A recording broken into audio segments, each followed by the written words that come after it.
नमस्कार दोस्तों, स्वागत है आपका आपके अपने YouTube channel learn take Galaxy पर।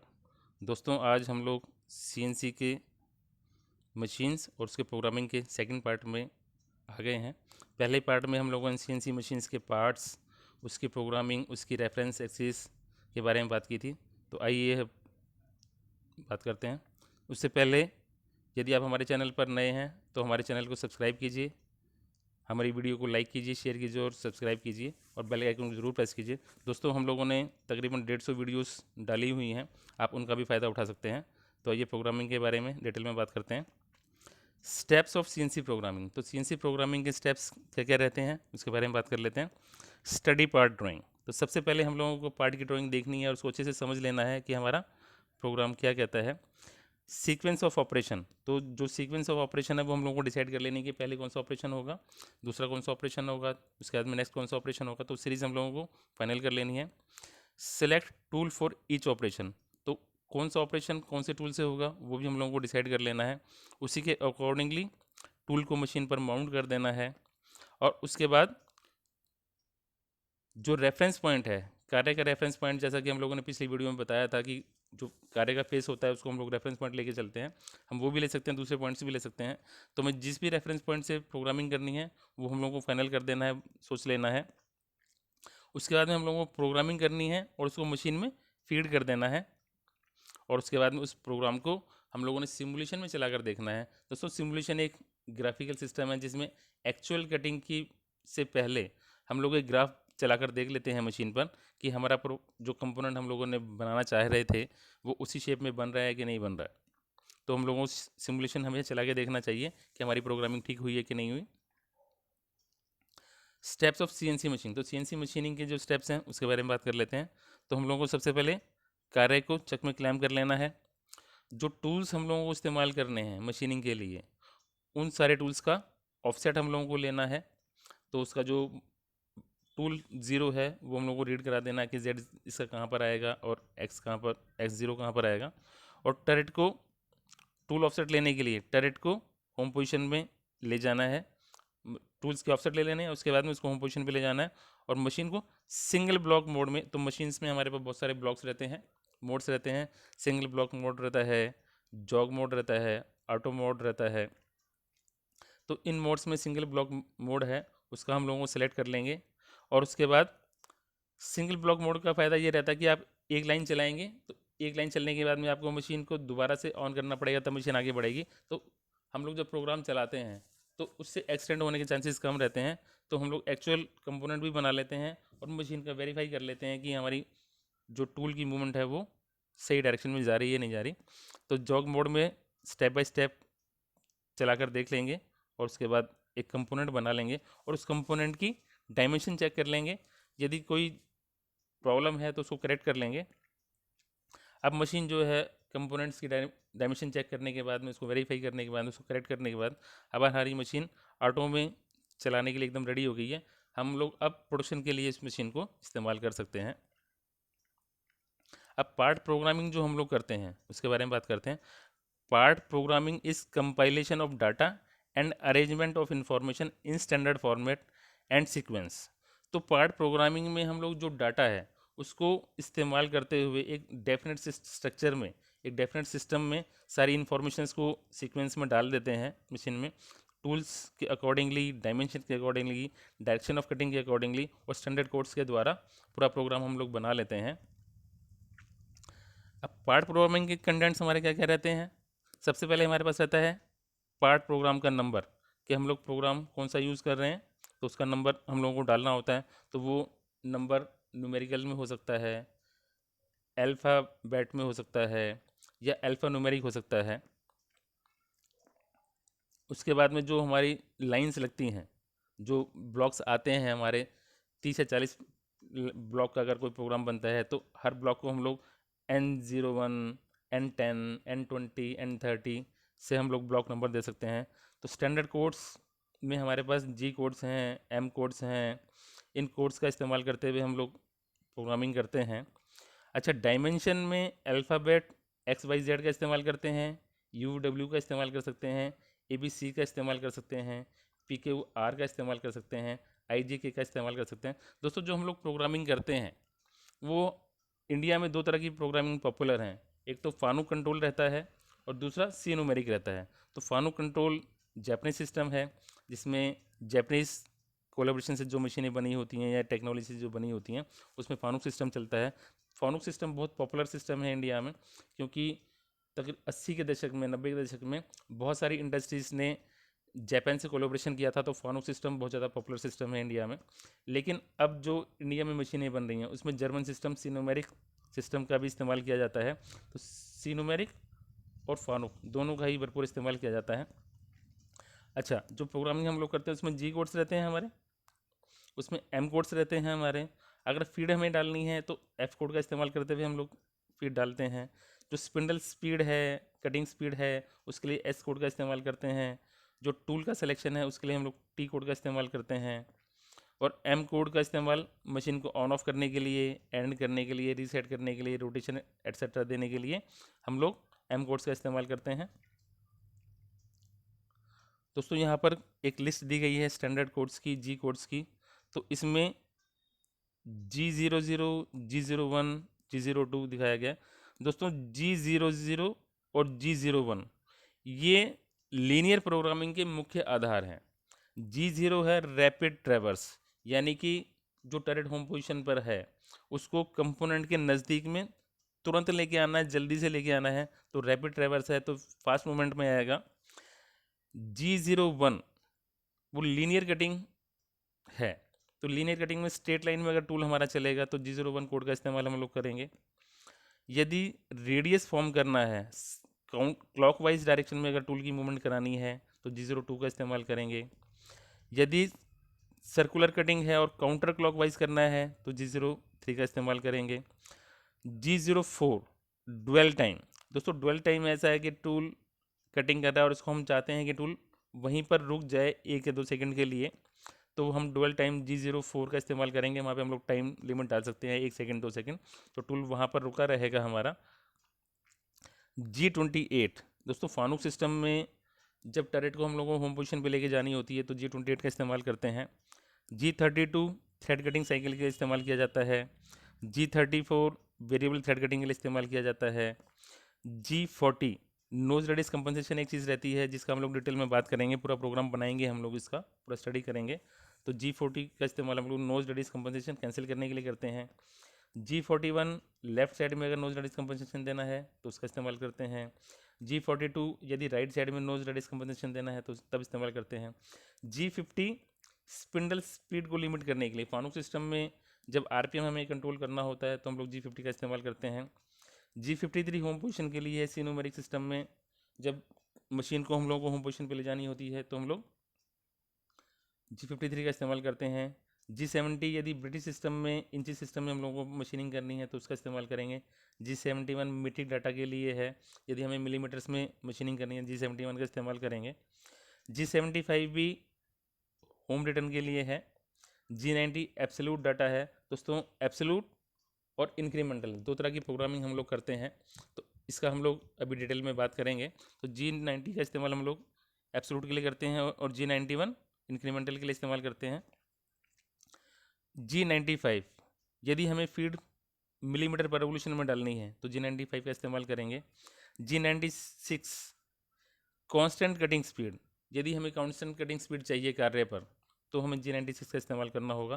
तो कुछ स्टैंडर्ड कोड्स हैं जिनका इस्तेमाल हम लोग प्रोग्रामिंग के दौरान करते हैं। कुछ और भी कोड्स हैं जिनका हम लोग धीरे धीरे इस्तेमाल सीखते जाएंगे, तो जो मेन कोड्स हैं वो हम लोग ने यहाँ पर डाल दिए हैं। दोस्तों स्टैंडर्ड एम कोड्स की एक लिस्ट दी गई है। M00 प्रोग्राम स्टॉप है। M01 ऑप्शनल स्टॉप है। M02 प्रोग्राम एग्जीक्यूशन एंड है। M03 स्पिंडल रोटेशन है clockwise. M04 spindle rotation counter clockwise. तो M03 और M04 का इस्तेमाल बहुत ज़्यादा होता है और प्रत्येक प्रोग्राम में होता है। M05 स्पिंडल स्टॉप, जब हम लोग प्रोग्राम एंड के नज़दीक होते हैं और हमें चक्का रोकना होता है तो M05 का इस्तेमाल करते हैं। M08 कूलेंट ऑन है, जब हम मशीनिंग करते हैं तो हमें कूलेंट की ज़रूरत पड़ती है, तो यदि कूलेंट चलाना है तो M08 का इस्तेमाल करेंगे। और जब प्रोग्राम के एंड में जब कूलेंट बंद करते हैं तो M09 का इस्तेमाल हम लोग करते हैं। यदि हमें ऑटोमेटिक प्रोग्राम के द्वारा चक को क्लैंप या ओपन करना है तो M010 चक ओपन के लिए है, M11 चक क्लोज के लिए है, M25 क्विल एक्सटेंड है, यानी कि जो टेल स्टॉक का जो स्पिंडल है उसे हमें आगे बढ़ाना है तो M25 का इस्तेमाल करेंगे, वापस पीछे हटाना है तो M26 का इस्तेमाल करेंगे। M30 हर प्रोग्राम में इस्तेमाल होता है, प्रोग्राम एंड रीसेट। जब हम M30 डाल देते हैं तो प्रोग्राम हमारा एंड हो जाता है और वापस इनिशियली फर्स्ट नंबर पे आ जाता है, फर्स्ट ब्लॉक पे आ जाता है, ताकि हम लोग प्रोग्राम को दोबारा चला सकें। M38 M39 डोर क्लोज और डोर ओपन के लिए इस्तेमाल किए जाते हैं। अब दोस्तों प्रोग्राम का जो स्ट्रक्चर रहता है वो एक डेफिनेट स्ट्रक्चर रहता है, एक डेफिनेट सिस्टम में रहता है, तो वो हम लोग किस प्रकार से करते हैं उसके बारे में बात करेंगे। सबसे पहले प्रोग्राम नंबर। दोस्तों जो भी प्रोग्राम हम लोग बनाते हैं उसके लिए हम लोगों को एक नंबर डालना होता है, वो नंबर में हो सकता है 001 003 या 3124, या अल्फ़ाबेट में हो सकता है, कोई आपका नाम हो सकता है, रवि हो सकता है, दिनेश हो सकता है, या काजल हो सकता है, या अल्फ़ान्यूमेरिक हो सकता है ITI 001 या ITI 235, तो कोई भी नंबर हो सकता है। उसके बाद में जो हमारी सेकंड लाइन रहती है वो हेडर लाइन रहती है, और ये तकरीबन उस मशीन में इस्तेमाल होने वाले सभी प्रोग्रामों में सेम रहती है। तो G95, G90, G71, G64। दोस्तों आप देख पा रहे हैं यहाँ पे 4 कोड का इस्तेमाल किया गया है। G95 हम लोगों ने कहा कि जो फीड रेट रहेगा वो मिलीमीटर्स पर रेवोल्यूशन में रहेगा।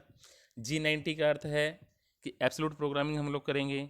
G71 मीट्रिक सिस्टम में चलेंगे। G64 कहता है कि स्टेप बाय स्टेप प्रोग्रामिंग हम लोग फॉलो करेंगे।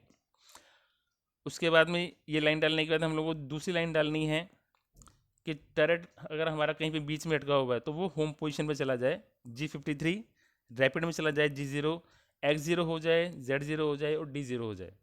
तो ये टर्रेट जो हमारा कहीं पे अगर बीच में भी अटका होगा तो वो होम पोजीशन पे हमारा चला जाएगा। उसके बाद में नेक्स्ट लाइन रहती है हमारी टूल कॉल। हमारे पास 1 2 3 6 और 8 टूल तक हमारे टरेट में हेड में हो सकते हैं। तो उसमें टरेट में जो भी नंबर होगा, यदि नंबर 1 टूल इस्तेमाल करना है तो T1 D1 आ जाएगा, नंबर 5 इस्तेमाल करना है तो T5 D1 हो जाएगा, या नंबर 8 इस्तेमाल करना है तो T8 D1 हो जाएगा। तो इस प्रकार से जो भी टूल हमारे को इस्तेमाल करना है उसका हम लोग नंबर डाल देंगे। उसके बाद में एक नेक्स्ट लाइन आती है limit spindles rotation cutting speed control. तो इसमें हम लोगों ने कटिंग स्पीड और जो उसकी RPM है उसको लिमिट कर देना है। तो यहाँ पर एक लाइन डली है G96 S100 M03 LIMS 500। तो क्या कहता है ये G96, आपने जो कटिंग स्पीड है उसको लिमिट कर दिया है S100, तो 100 मीटर्स पर मिनट की कटिंग स्पीड पे आपने इसको लिमिट कर दिया, उससे आगे आपकी मशीन नहीं चलेगी। M03 कहती है कि आपका चक्का जो रोटेशन होना शुरू हो जाएगा और क्लॉकवाइज डायरेक्शन में रोटेट करेगा। LIMS इजिकल टू 500, तो आपने जो उसकी RPM है उसको 500 पर लिमिट कर दिया है।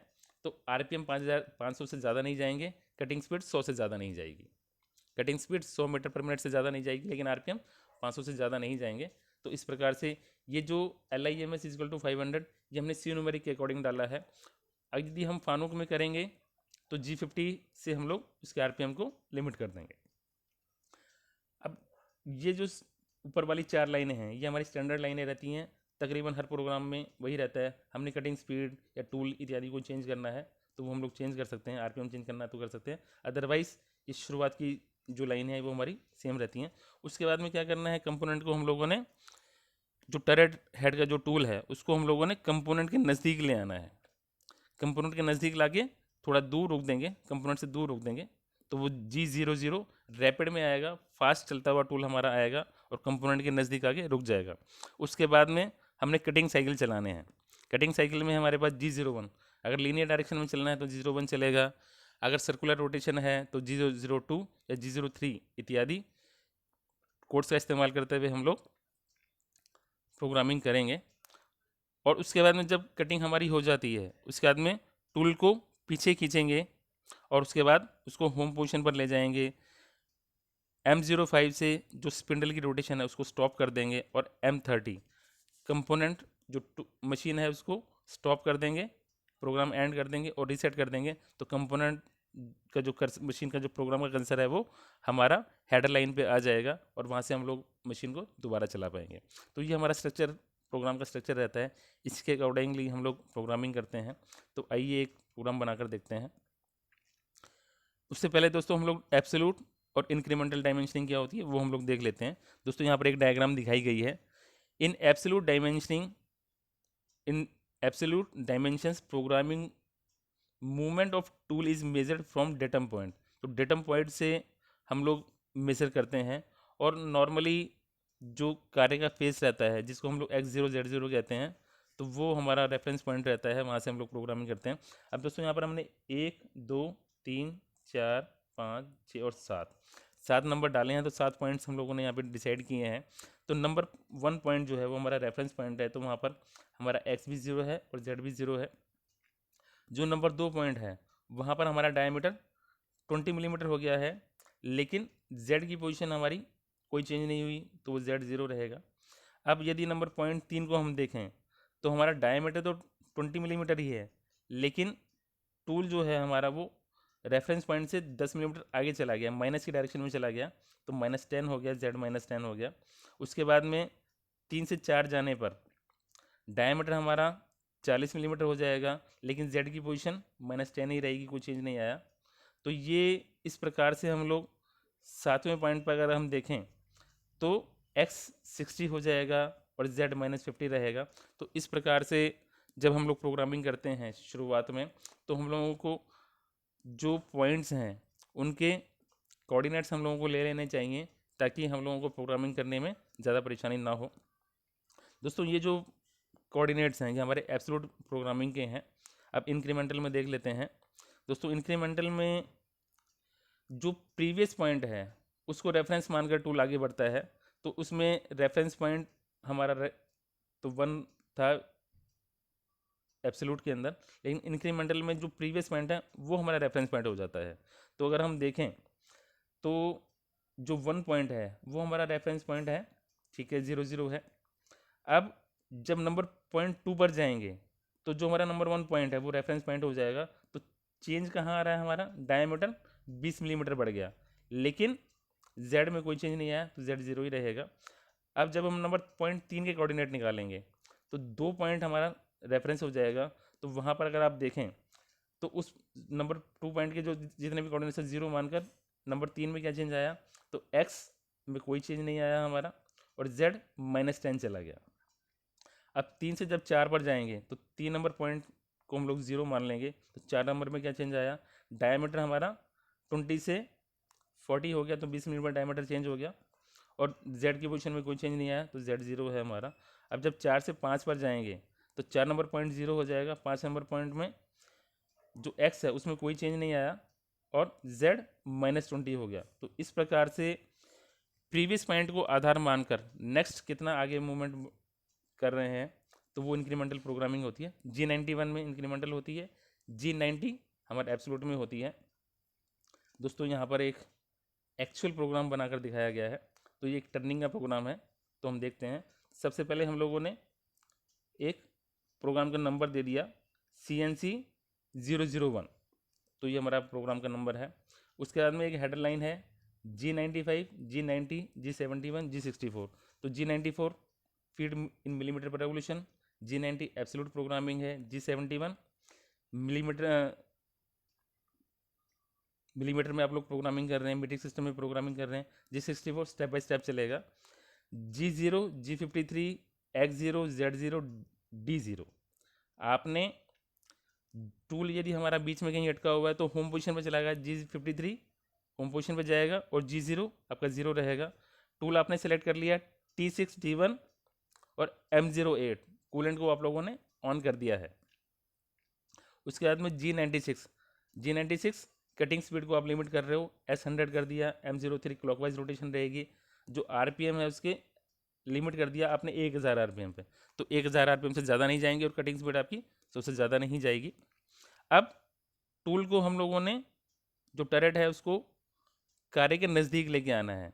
अब हमारे कार्य जो है वो X डाय 40 बनाना है, तो हम लोग क्या करते हैं, होम पोजीशन से टूल को कार्य के नज़दीक लाकर 2 मिलीमीटर पर रोक देते हैं।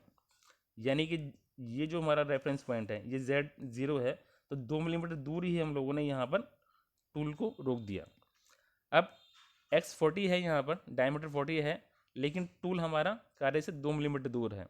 अब हम लोगों को स्ट्रेट लाइन में टर्निंग करनी है, तो इस टर्निंग के लिए G01 कटिंग साइकिल है, X40 ही है, कोई चेंज अगर हम यहाँ पे नहीं भी डालेंगे X40 तो भी चलेगा, लेकिन हम लोगों ने यहाँ पे X40 डाल दिया है। Z-100 तो रेफरेंस पॉइंट हमारा 0 था, तो माइनस अगर आप कार्य की लंबाई देखें यहाँ पर तो ये 100 मिलीमीटर है, तो आपका टूल मूवमेंट करता हुआ यहाँ से 100 मिलीमीटर तक जाएगा। तो यहाँ पर G01 कटिंग साइकिल है, X40 रहेगा, Z-100 तक जाएगा, और फीड हम लोगों ने 0.05 मिलीमीटर पर रेवोल्यूशन की डिसाइड कर दी, तो हम लोगों ने फीड यहाँ पर डाल दी है। उसके बाद में जब हमारी कटिंग हो गई तो टूल को हम लोगों ने थोड़ा बाहर निकाल लेना है, 2 मिलीमीटर ऊपर उठा लेंगे। लेंथ Z पोजीशन -100 ही रहेगी, लेकिन 2 मिलीमीटर टूल हमारा ऊपर की ओर निकल जाएगा, तो 2 मिलीमीटर ऊपर निकल गया। अब उसके बाद में इस टूल को हम लोग होम पोजीशन पे भेज देंगे, G0, G53, X0, Z0, D0, तो टूल हमारा होम पोजीशन पे चला जाएगा। स्पिंडल स्टॉप कर देंगे, M09 कूलेंट को ऑफ कर देंगे, M30 प्रोग्राम एंड रीसेट। तो इस प्रकार से हम लोग प्रोग्रामिंग करते हैं। तो दोस्तों अगर आप यहाँ पर देख पा रहे हैं तो शुरुआत की 3-4 लाइनें और लास्ट की 2-3 लाइनें वो सब सेम हैं, और बीच में अगर आप देखेंगे तो इस प्रोग्राम में केवल 3 लाइनें ऐसी हैं जो हम लोगों ने चेंज की हैं, अदरवाइज बाकी सारी लाइनें सेम थी। तो ये पूरा प्रोग्राम G0 और G01 पे बना है। आइए और देखते हैं दोस्तों। यहाँ पर एक स्टेप टर्निंग का ब्लॉक है जिसके हम लोगों ने अभी कोऑर्डिनेट्स निकाले थे एब्सोल्यूट प्रोग्रामिंग में, उसी का हम लोग एक प्रोग्राम बना रहे हैं। तो रेफरेंस पॉइंट हमारा नंबर 1 है, तो CNC का programme 002 CNC 002, header line G95, G90, G71, G64 हम लोगों ने डाल दिया है। G0, G53, X0, Z0, D0, तो टरेट हमारा होम पोजीशन पे चला गया। टूल हम लोगों ने सेलेक्ट कर लिया T6, D1, M0 coolant on कर दिया, G96 और स्पिंडल स्पीड को हमने लिमिट कर दिया। अब टूल को हम लोगों ने G0, X0, Z2, तो ये जो सेंटर पॉइंट है हमारा, यहाँ पर टूल हमारा 2 मिलीमीटर दूर आकर रुक जाएगा। रैपिड में G0 रैपिड है तो फास्ट मूवमेंट में आएगा। उसके बाद में दोस्तों ये हम लोग इस थोड़ा दूर इसलिए रोकते हैं कि यदि हमारी टूल ऑफसेट लेने में यदि कुछ गलती हो गई है तो टूल हमारा डायरेक्टली कार्य से ना टकरा जाए और एक्सीडेंट ना हो जाए, इसलिए हम लोग टूल को हमेशा 1-2 मिलीमीटर पीछे रोकते हैं ताकि एक्सीडेंट होने से चांसेस ना रहें। अब उसके बाद में हम लोग यहाँ से इसके फेस तक G01, X0, Z0 फीड हमने 0.05 मिलीमीटर पर रेवोल्यूशन रखी है। अच्छा, उसके बाद में अगर आप नीचे देखें तो नेक्स्ट लाइन में हम लोगों ने कोई कोड नहीं डाला, G01 या G0 कोई कोड नहीं डाला। तो ऐसा इसलिए हम लोगों ने किया है कि जो प्रीवियस कोड है G01, यदि हम कोई नया कोड नहीं डालेंगे तो जो प्रीवियस कोड है उसी को रीड करेगा। तो Z0 और X22 उसके बाद में टूल हमारा फेसिंग करता हुआ ऊपर की ओर जाएगा, तो X0 उसका डायमीटर हमारा 20 हो जाएगा।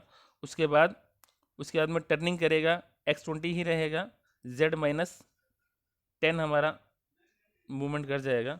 उसके बाद में X40 पे चला जाएगा, उसमें Z-30 चला जाएगा, X60 चला जाएगा, Z-50 चला जाएगा। तो इस प्रकार से हमारा टूल जो है स्टेप बाय स्टेप मूवमेंट करता जाएगा, और ये सब कटिंग साइकिल हैं G01 में है। अगर यहाँ नहीं डला हुआ तो जो प्रीवियस कोड है उसी को रीड करेगा। अब इस प्रकार से G60 तक, मतलब 60 मिलीमीटर तक हमारा प्रोग्राम चल गया है। अब टूल को हम लोग 2 मिलीमीटर बाहर निकाल लेंगे, जैसा कि G0 में यहाँ पे हम लोगों ने किया है।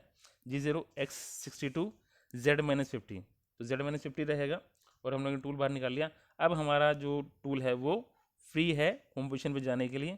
तो G0, G53, X0, Z0, D0, M05, M09 और M30 प्रोग्राम एंड हो गया हमारा। इस प्रकार से हम लोग प्रोग्रामिंग करते हैं। दोस्तों एक प्रोग्राम और बनाकर देखते हैं। दोस्तों यहाँ पर हम लोगों ने एक टेपर टर्निंग का प्रोग्राम बनाया है। तो इसमें हम लोगों ने कोऑर्डिनेट्स नहीं दिए हैं, नहीं मार्क नहीं किया हुआ है, तो हम लोग डायरेक्ट प्रोग्रामिंग करेंगे। तो शुरुआत करते हैं प्रोग्राम नंबर से। CNC 003 तीसरा प्रोग्राम है। उसके बाद में जो शुरुआत की 4 लाइनें हैं प्रीवियस प्रोग्राम के अकॉर्डिंग हैं। उसके बाद में G0 X0 Z2 तो हमने रेफरेंस पॉइंट पर टूल लाकर रोक दिया है। उसके बाद में G01 X0 Z0 feed 0.05 millimetre की रखी है। अब उसके बाद में हम देखें तो यहाँ पर एक चैम्फर लगा हुआ है, तो 2 मिलीमीटर का चैम्फर है जो ड्राइंग में नहीं दिया गया है। तो यदि 20 का डायमीटर है और 2 मिलीमीटर का चैम्फर है तो टर्निंग करता हुआ कंपोनेंट हमारा 16 मिलीमीटर तक ऊपर जाएगा। तो हम लोगों ने X16 तक टर्निंग मतलब फेसिंग कर दी है। उसके बाद में X20 और Z-2 तो चैम्फर में टूल हमारा 2 मिलीमीटर इस प्रकार से हमारा टूल चलेगा 2 मिलीमीटर, तो वो चैम्फर हो गया। उसके बाद में Z-20 तो -22 तक हमारा टूल इस प्रकार से जाएगा। उसके बाद में टूल हमारा ऊपर उठेगा, फिर टेपर टर्निंग करेगा और उसके बाद में स्ट्रेट करेगा। तो इस प्रकार से हमारा टूल का मूवमेंट रहेगा। हम लोग स्टेप बाय स्टेप देखते हैं। तो हम लोगों ने रेफरेंस पॉइंट पे G01 X0 Z0 फिर डाल दिया, फिर चैम्फर के नीचे वाले एंड तक X16 चला गया। उसके बाद में चैम्फर X20 Z-2 चला गया, फिर टर्निंग में Z-20 चला गया। उसके बाद में जो टेपर का जो फेसिंग है X35 जैसा कि डायमेंशन में दिखाया गया X फेसिंग कर दिया। उसके बाद में जब हम टेपर देखें तो जो लास्ट वाला पॉइंट है हमारा टेपर का, ये वाला पॉइंट, यहाँ पर दोनों डायमेंशन चेंज हो रही हैं, X भी चेंज हो रहा है और Z भी चेंज हो रहा है।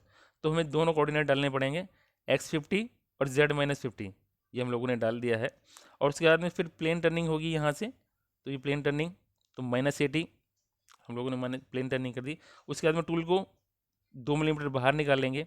तो X50 तक हम लोगों ने टर्निंग किया था, तो X52 पे टूल को ले जाएंगे G0 में, और उसके बाद होम पोजीशन पे ले जाएंगे M05, M09 और M30। इस प्रकार से हम लोग प्रोग्राम को बना सकते हैं। दोस्तों इस प्रकार की वीडियोस हम लोग लाते रहते हैं और तकरीबन 150 वीडियोस हमारी लर्न गैलेक्सी पर पड़ी हुई हैं। आप उनका भी फ़ायदा उठा सकते हैं। यदि हमारे चैनल पर नए हैं तो हमारे चैनल को लाइक कीजिए, शेयर कीजिए और सब्सक्राइब कीजिए। दोस्तों अब नेक्स्ट वीडियोस भी लेकर आएंगे, हम और प्रोग्रामिंग डिटेल में करेंगे। तो आज हम लोगों ने CNC मशीन्स और प्रोग्रामिंग के बारे में बात की। धन्यवाद।